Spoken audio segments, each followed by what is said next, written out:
This video is brought to you by John Robson Guitar Tuition. If you enjoy the content, please consider supporting the channel by enrolling on a course, purchasing some guitar lessons or a t-shirt, or you can join my Patreon. Now, on with the show. Hello chaps, welcome once again to John Robson Guitar Tuition. As always, I do hope you're well. It's Wednesday, which means we're doing a Learn My Licks video, and it didn't take long since I started this series. I think we're on the third one now, for the requests to start coming in, and I've had quite a few emails like this one. John, as you're now doing some videos on licks, how about showing us that cool bebop lick you seem to like putting in when you play blues solos? Great channel, by the way, Andy. So yeah, I think I know the lick you mean. It's the one that I always seem to chuck in whenever I'm wanting to sound a bit sophisticated playing a blues solo. Here's some examples of me using it.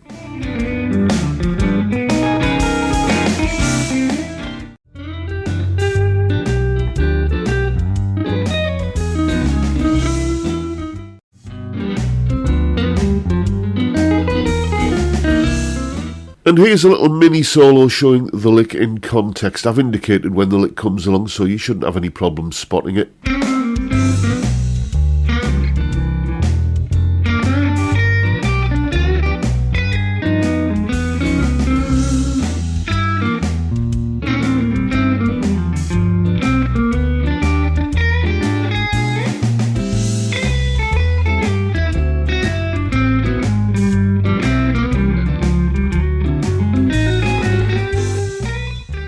So what's going on in that lick then? What's going through my mind as I'm playing it? What's it based on?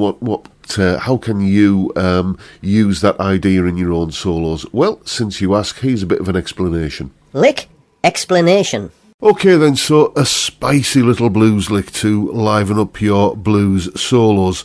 We're going to be working here in the key of G, so we'd have the three chords in a typical 12-bar blues in G. They would be G7, C7,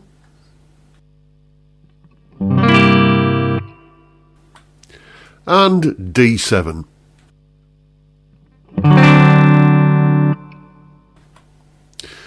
And it's at the moment where you're changing from the G7 chord with the root note there to the C7 chord with the root note there. So when you're going from the 1 chord to the 4 chord, basically, that you can use this lick. Now, it's completely normal in like a 12-bar blues setting to use the minor pentatonic, and you might have, like in this case, G minor pentatonic, and you might be playing licks like this.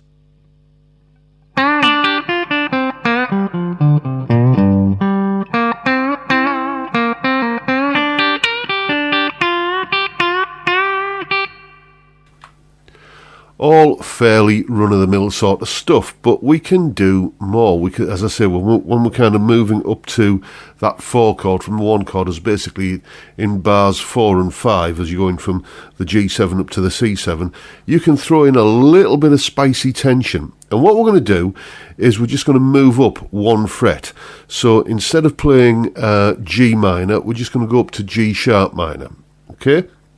Now, I want to try and keep the theory to an absolute bare minimum here, but I'll just give you a little bit of background. Okay, what we're doing here is using the Super Locrian mode, which is the 7th mode of the melodic minor scale. So essentially, you would play G sharp melodic minor, okay, over the G7 chord. But you don't want to be thinking about all that sort of stuff. All you need to know is that you go up 1 fret from your 1 chord. So there's your 1 chord there, G7.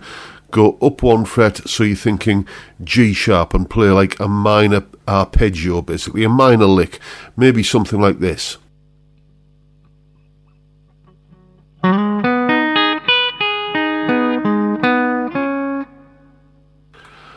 And then throwing that into like the context with some regular blues licks. I'll try and kind of outline this here where I'm hinting at the chords and stuff as well.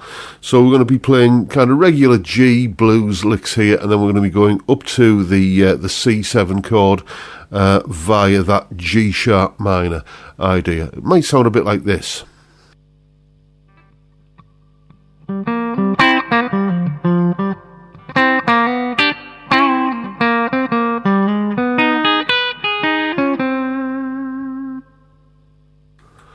Hear how that works there? Just that little kind of, you saw when I was doing there, I just went up that G sharp minor arpeggio.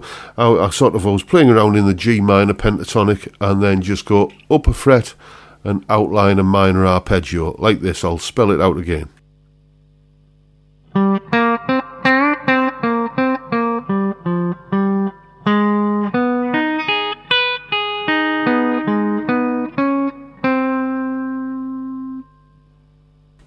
And then settle on that C note there as, just something that's relevant to the C chord that you come in at. As I say, this is derived from one of the modes of the melodic minor scale, the super Locrian mode. I since found out. I kind of figured this lick out by ear, and it was just like, okay, so you can just go up one fret and play minor as you're going up to the 4 chord in a blues. And, it's, as I say, I figured out that it's read up on the fact that it's coming from something called the super Locrian mode. But did I need to know that in order to use it? Well, no, because I was using it long before I'd read about that I think it was in Guitar Player magazine, in one of the music theory columns that was in there in about 1989 or whenever it was. So there it is, just a handy little bluesy kind of spicy, dare I say it, even jazzy kind of lick that you can judiciously throw into the odd blues solo to spice things up a bit. Go and have some fun with it. And as always, there's a full tab for that little mini solo in both Guitar Pro and PDF formats, along with a clip of me playing it, and that explanation you've seen there, and a jam track for you to play along with for yourself. All of that is up on my Patreon page. There's the address, and the link is in the description. $3 or £2.50 a month gets you access to all of these bits and pieces and goodies that go along with these YouTube videos. A massive, massive heartfelt thank you to everyone who supports me in that or any of the other ways, all of which are also linked down below in the description. And that is pretty much it for today, folks. Hope you've enjoyed the video and found it useful and informative in some small way. And if that's the case, please hit the subscribe button and the notification bell if you haven't already done so, and why not give me a like while you're at it. Don't forget, as always, the live stream every Friday 5 PM UK time, where we have a beer and talk about music and guitars, amongst other things. The conversation does tend to wander a little bit. Maybe that's the beer talking. It's a great way to kick off the weekend. I'd love to see you there if you can make it. But for now, I'll bid you all a good day and say thank you so much for watching. Thank you for your time. Look after yourselves, folks. Stay well, stay safe, and above all, stay sane. Bye for now.